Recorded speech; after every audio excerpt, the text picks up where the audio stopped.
Nei, það er 1-0 sigur í erfiðar aðstæður og allt það, en þessi lítur hafa verið gríðarlega sætur. Já, þetta var gríðarlega sætt. Það var náttúrulega mjög skrítinn fótboltaleikur.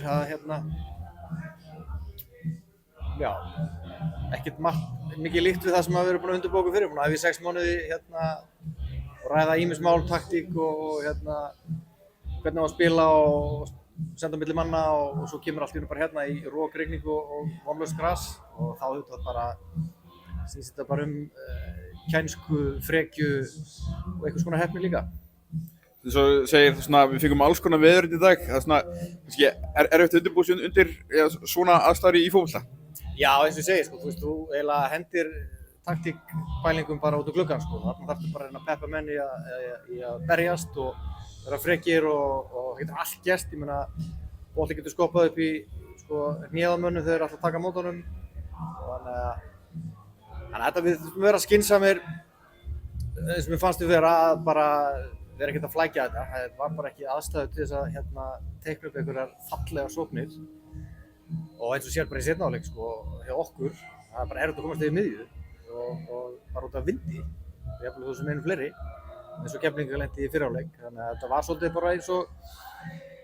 bara eins og NFL-leikur, amerísku fótbolti, bara koma sér upp hjartana og reyna að nálgast endalínuna. Þess vegna fengu alveg þó nokkur færi þó í leiknum og meðal annars klikki einu sinni nánast fyrir opnu marki. Hversu sættur svona eftir það allt saman að sjá síðan líðandi að stanga inn hérna svona seint í leiknum?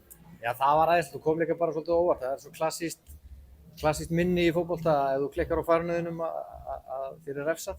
Þannig að við fáum Aron mjög góð færi í fyrri hálfleik og þetta færi svolítið að tala í seinni hálfleik algjör dauðafæri. Þannig að við komum með 3-0 fyrst mér í dauðafærum á móti Keflavík. En ekki búin að skora neitt.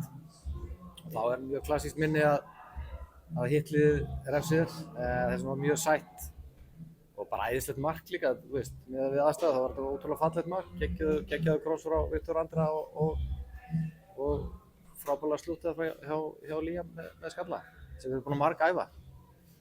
Og bara hversu sterkt er það að vera strax búin að fara á Keflavíkurvöllinn og taka 3 stig af þeim á þeirra einu heimavelli?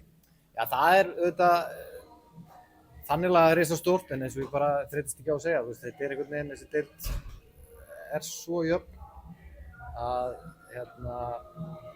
þó að Keflavík vissulega sé eitt af þeim liðum sem hefur styrkt sig hvað mest og náttúrulega voru úrslitaleikir að fara upp í fyrra þannig að auðvitað er þetta sterkir andstæðingar en bara næstu leikir verða svipaðir, sko. Hvernig horfir bara svona framhaldi við? Þetta hlýtur að gefa ykkur greiðlega mikið bara fyrir framhaldi? Já, þetta er alltaf mikilvægt, þú veist, í byrjun móta eins og við lentum svolítið í fyrra, við spilum ágætlega en fengum ekki stigin. Það gefur liðinu svona smá komfort og sjálfstraust líka að vera með einhver stig undir beltið eftir 2 leiki. En það þarf auðvitað bara að halda áfram. Ég meina þessi leikur bara að sanngirni, þú veist, það alveg geta farið 0-0 eða við getum tapað líka, sko, bara út af aðstæðunum, sko. Þannig að það þarf að vera raunsær og bara hamra á því að búa til góða frammistöðu sem að vera nægilega góða til að gefa 3 stig og sjá hvað gerist í lokin. Takk fyrir.